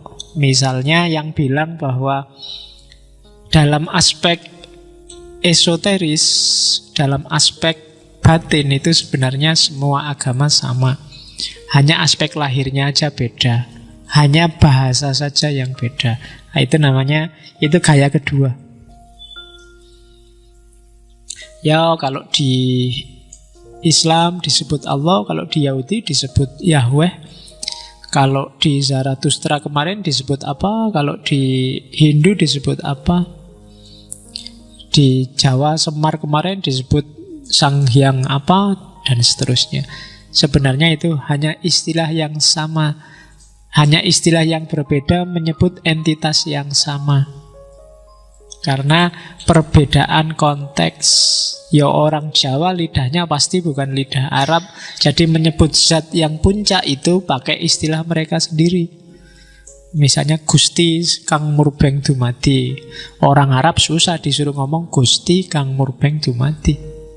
Yo isone Allahu Akbar. Sama kayak orang Hindu, dia punya istilah sendiri. Nah, jadi itu gaya kedua. Jadi agama-agama itu ya sama sebenarnya, hanya beda ekspresi karena pengaruh manusia yang memahami dan budaya yang jadi latar belakangnya. Oke. Nanti yang belajar di fakultas bahasa bisa dicek, misalnya Yahweh sama Allah itu sebenarnya nanti akar kata yang sama. Yang pinter ilmu bahasa. Terus yang ketiga, gaya ketiga, bukan agama-agama itu sama, ya agama-agama itu beda. Tapi kita kan harus kerjasama, kita kan harus saling memahami, kita harus bersatu. Wong kita hidup di dunia yang sama. Nah, itu gaya ketiga. Jadi kesatuan, kerjasama, pemahaman antara agama yang baik. Jadi itu gaya yang ketiga. Terakhir, gaya yang keempat, toleransi. Gaya minimal. Itu juga kadang dianggap sama dengan pluralisme. Jadi kalau ada orang ngomong jangan jadi pluralis karena pluralis menganggap sama semua agama, dia tidak salah, cuma belum lengkap. Karena konotasinya pluralisme tidak semata-mata orang yang nganggap semua agama sama. Ada juga yang bilang pluralisme itu orang yang menganggap ada kebenaran di agama yang lain. Ada juga yang bilang pluralisme itu adalah agama-agama yang berbeda harus bersatu, saling memahami, membangun kehidupan yang harmonis. Ada juga yang bilang pluralisme itu ya saling toleransi antara agama. Jadi maknanya tidak satu. Dan yang tadi bilang semua agama sama itu biasanya tidak sama. Ya aspek fisiknya sih jelas beda. Aspek bahasanya jelas beda. Modus peribadatannya juga beda. Tapi batin dan intinya itulah yang biasanya dianggap sama. Jadi makna pluralisme agama itu setidaknya ada 4. Nanti di belakang ada lagi bisa sampai 5. Tapi sementara dipahami 4 dulu. Jadi kalau ada yang setuju tidak setuju ya tidak apa-apa. Misalnya Pak dari 4-4-nya itu saya nggak setuju semua, jadi saya nggak setuju pluralisme, ya tidak apa-apa. Sebenarnya saya nggak setuju cuma yang nomor 2 aja Pak, yang menganggap semua agama sama. Yang lain sih saya setuju. Tapi ya saya tetap harus ngomong semua pluralisme saya nggak setuju. Ya tidak apa-apa. Yang penting kan kamu sekarang jelas duduk persoalannya. MUI memfatwakan pluralisme haram itu dengan mendefinisikan pluralisme di definisi yang kedua. Dan kamu jangan marah-marah sama MUI. MUI kan berhak punya pendapat sendiri toh. Kalau kamu setuju, nggak setuju juga tidak apa-apa, setuju juga tidak apa-apa toh. Kamu boleh marah kalau MUI maksa kamu. Kalau nggak setuju, kamu akan dibawa ke polisi, ya itu baru marah lah. Wong MUI berfatwa itu kan tidak mengikat kamu. Kamu kan sering marah-marahi MUI itu kan, ya nggak harus dimarah-marahi. Kalau nggak setuju, ya wis kan gitu aja. Karepmu kan gitu aja. Kita punya karep sendiri, tidak apa-apa. Fatwa itu kan alternatif pendapat dari para ulama. Nah, kalau kamu nggak setuju ya tidak apa-apa. Kamu nyari ulama yang lain ya nggak masalah. Itu pluralisme agama. Ya ini nanti sebenarnya sudah dijelaskan di depan. Ada standpoint untuk lebih memudahkan. Biasanya kalau yang belajar filsafat agama kan ada beragama secara eksklusif, inklusif, pluralis, transformatif. Kalau eksklusif itu yang mengeksklusi tadi, semua yang tidak masuk kelompokku keluarlah. Itu eksklusif. Inklusif itu yang asimilasi tadi. Akulah yang paling benar, yang lain bisa jadi benar, asal memenuhi syarat-syarat kebenaran yang aku miliki. Itu inklusif. Kalau yang pluralis, ya kita jelaskan tadi, sejak tadi dibahas. Masing-masing punya kebenarannya sendiri-sendiri, sesuai konteksnya. Nah, yang agak baru itu yang terakhir, transformatif. Kalau transformatif ini hanya untuk para pemberani.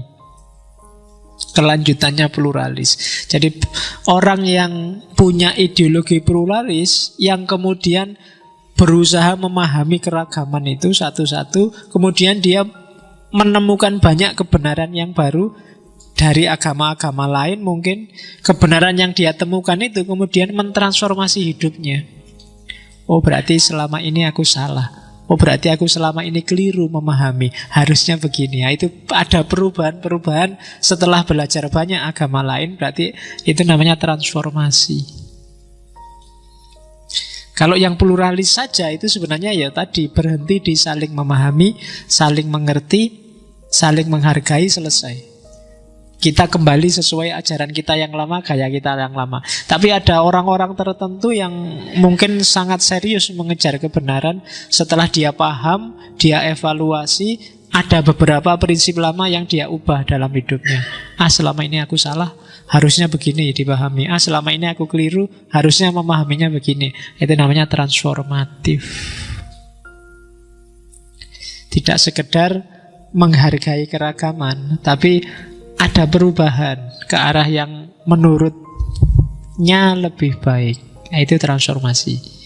Ya, kamu sendiri silahkan, gaya keberagamaanmu ada di mana? Di eksklusif, inklusif, pluralis, atau transformatif, atau enggak di empat-empatnya. Enggak di empat-empatnya itu berarti saya enggak pernah mikir, Pak, ada di mana? Ya pokoknya ya waktunya sembahyang ya sembahyang, Pak, waktunya puasa ya puasa. Saya eksklusif apa enggak ya enggak ngerti, Pak. Nah, itu kebanyakan orang begitu. Ya di case saja, dicontoh, seandainya misalnya ada agama lain yang hidup bareng kamu, apa yang kamu lakukan? Ya biarin aja, Pak, sesuai keyakinannya. Yo, itu namanya minimal. Kamu masih di level toleransi. Itu karena nggak ada kasus. Kalau besok ada kasus, wah, bisa konflik karena kamu tidak memahami gayanya dia. Mungkin kamu punya tetangga orang Hindu, tiap pagi dia harus nyanyi apa itu yang lagu-lagu untuk persembahan itu. Lama-lama kamu terganggu, marah-marah tiap pagi kok nyanyi, karena kamu jengkel, kamu saingi nyetel dangdut keras-keras. Itu karena nggak saling memahami. Selama ini cuma toleransi saja. Oke, ini teori alternatif, bisa kamu baca di bukunya Muhammad Liggenhausen. Jadi ada ciri-ciri model-model pluralisme agama selain yang 4 tadi, atau bukan selain ya, Yos, tambahan bagi yang 4 tadi. Jadi yang pertama namanya moral religious pluralism. Moral religious pluralism itu mengakui ada banyak agama-agama, kemudian menyikapinya gimana? Kita hidup secara harmonis, hidup secara rukun dengan agama yang lain. Itu sifatnya hanya moral saja. Ada gaya kedua, soteriologis, soteriological religious pluralism. Jadi itu narasinya salah. Soteriologis itu berarti apa? Orang yang tidak memeluk agamaku, orang Kristen misalnya, itu bisa kok juga selamat. Tidak cuma Islam yang bisa selamat. Ada gaya pluralisme yang semacam ini. Orang Kristen bisa masuk surga nggak? Bisa kok, Pak. Surga atau tidak kan urusannya Allah. Nah, itu namanya gaya kedua, soteriologis. Wong ada maling aja, kalau Allah memasukkannya ke surga, kita bisa apa? Surga itu kan hak prerogatifnya Allah. Bahkan ada pelacur aja gara-gara ngasih minum anjing, dia bisa masuk surga loh. Jadi kalau kamu merasa dosamu banyak, carilah anjing, kasihlah minum. Siapa ngerti dengan itu kamu masuk surga? Ya konteksnya akan beda. Oke, padahal itu orangnya pelacur. Atau ada pembunuh yang sudah bunuh 100 orang, dia mau tobat, di tengah jalan dia tewas. Umurnya nyampe. Nah, terus malaikatnya ngukur antara tempat dia tadi mau tobat sama target tujuannya tobat, mana yang lebih jauh. Terus karena lebih dekat dengan tempatnya tobat, dianggap sudah tobat dan akhirnya masuk surga.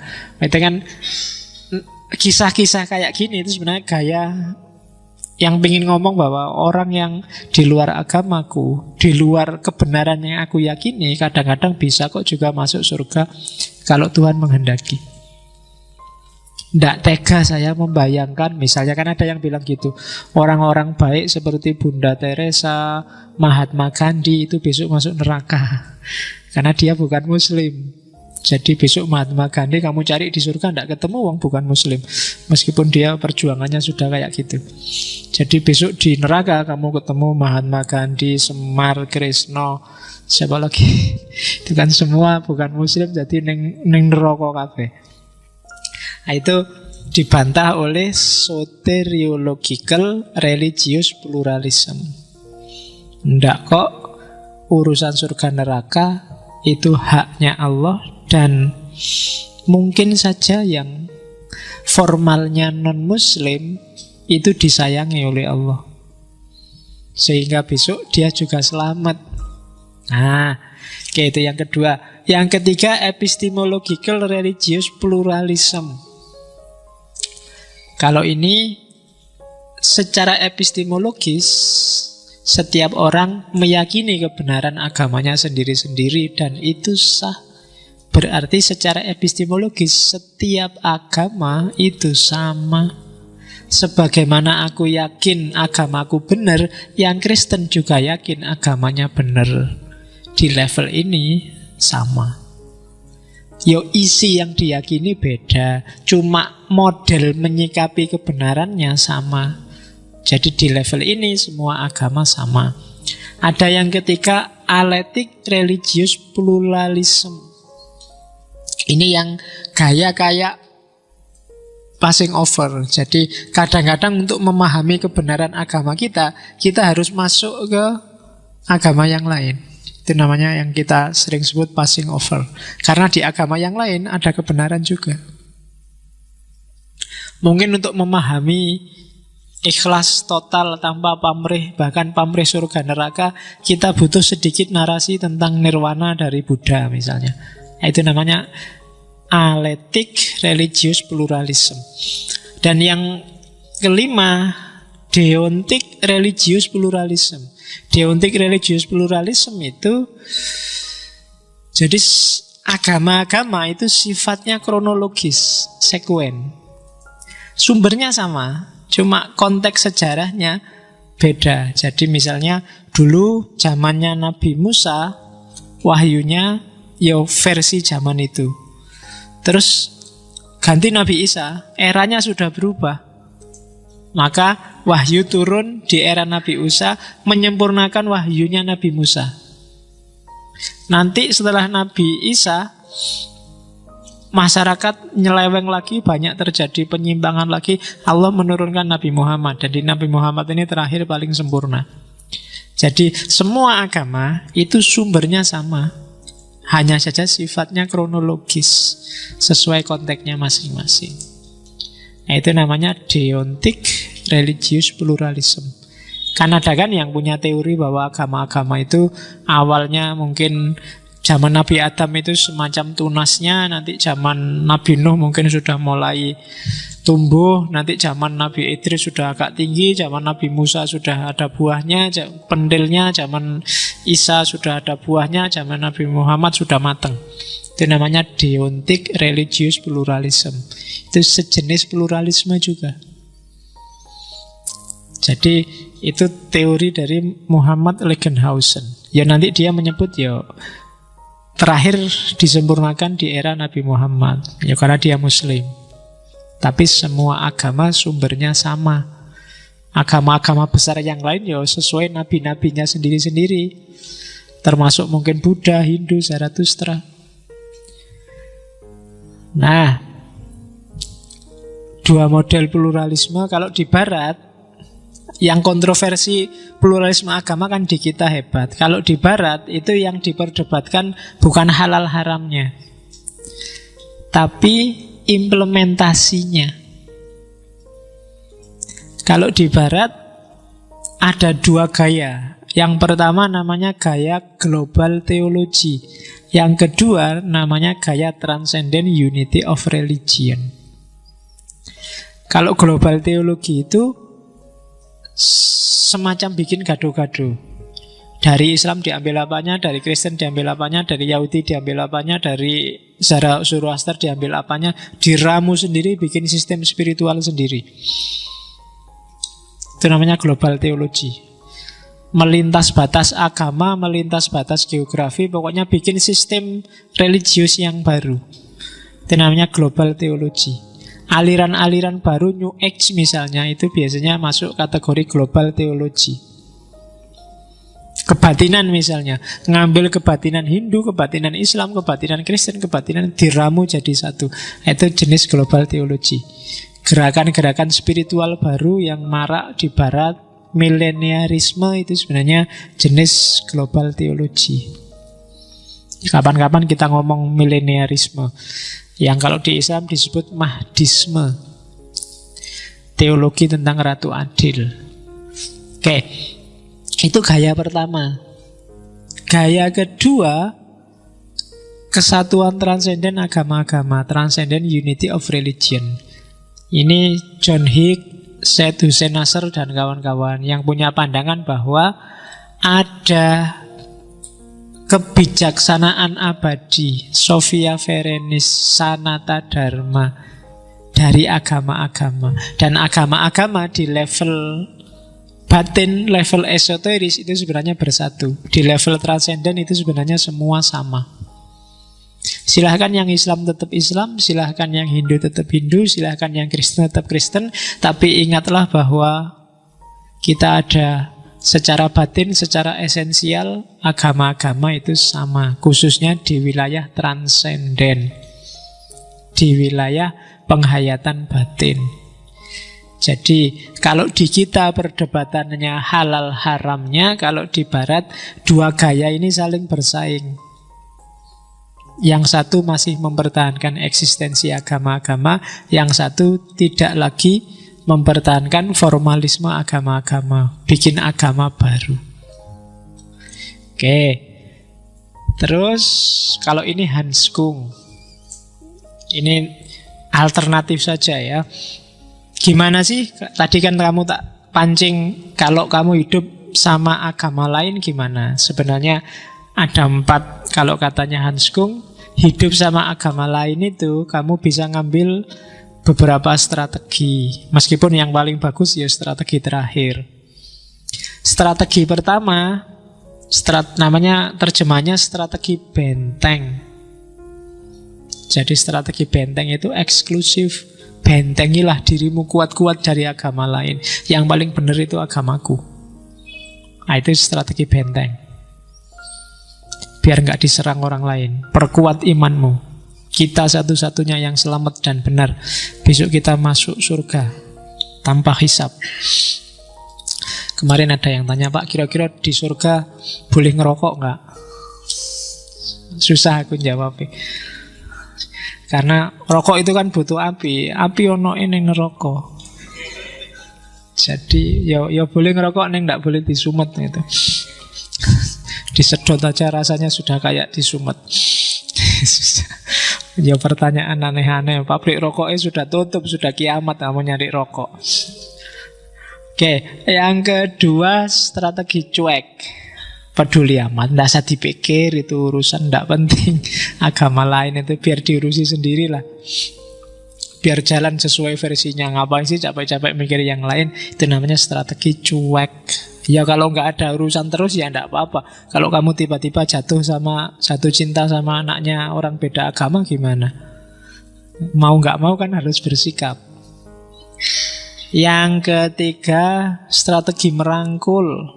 Strategi merangkul itu, kalau tadi cuek ndak peduli, kalau ini cuek, ayolah kita sama semua, wis pokoknya podo wae, mau Islam mau Kristen kita sama kok. Nah, itu namanya strategi merangkul. Yang terakhir yang direkomendasi oleh Hans Kung itu namanya strategi ekumenis. Sebenarnya ini istilah dari agama Kristen, tapi maksudnya adalah berhadapan dengan agama lain, ya biarkan dia sesuai jati dirinya. Cuma dalam ranah hidup sosial politik bersama, ya kita saling bantu. Kriterianya apa? Humanitas, humanum, kemanusiaan. Wong podo-podo manusianya.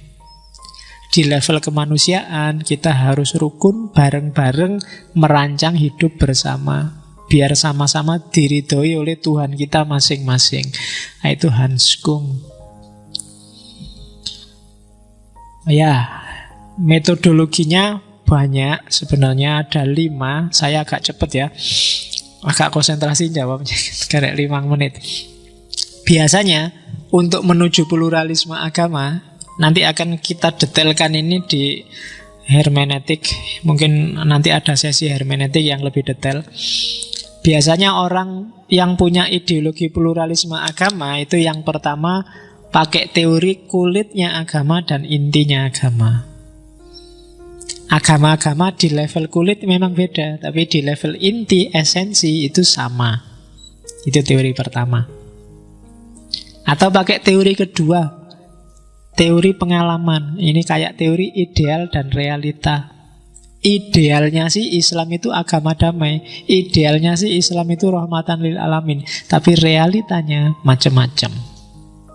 Itu teori kedua. Jadi yang satu pakai teori kulit dan inti, yang kedua pakai teori pengalaman. Kenapa orang agamanya beda-beda? Ya karena pengalamannya beda-beda.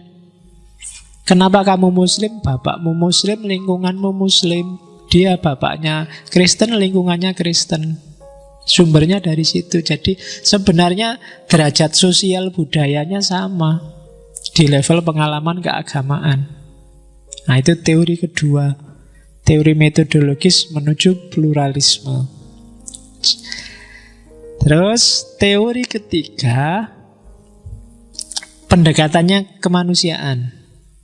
Sudahlah urusan hubungan vertikal, urusan masing-masing individu, tidak usah dibahas. Yang kita bahas urusan horizontal yang hubungannya dengan kemanusiaan. Gimana mengatasi pendidikan, gimana mengatasi banjir, gimana mengatasi gempa bumi, tanah longsor, rupiah yang naik. Itu aja kita manfaatkan relasi antar agama. Kalau urusan mana ibadah yang benar, mana puasa yang diridhoi, itu urusan masing-masing deh. Mau sholawatan apa enggak, mau ziarah apa enggak, wis urusanmu dewe-dewe. Urusan antar manusia aja yang kita openi. Nah, itu pendekatan humanistik, teori ketiga. Oke, terus semua pesan agama itu sebenarnya sama. Itu gaya keempat. Jadi intinya agama itu sama, yang bikin beda tafsirnya. Kenapa tafsirnya beda? Kesejarahan tiap orang beda, bahasa yang dipakai beda. Orang Barat menyebut Isa, orang Barat menyebut Yesus, orang Arab menyebutnya Isa. Bahasanya aja yang beda. Jibril di kita, Gabriel di Barat. Michael di Barat, Mikael di kita. Kalau di sini ada nama Mikael kan rasanya sangat deso, tapi begitu diganti Michael itu kan ketoknya sangat keren.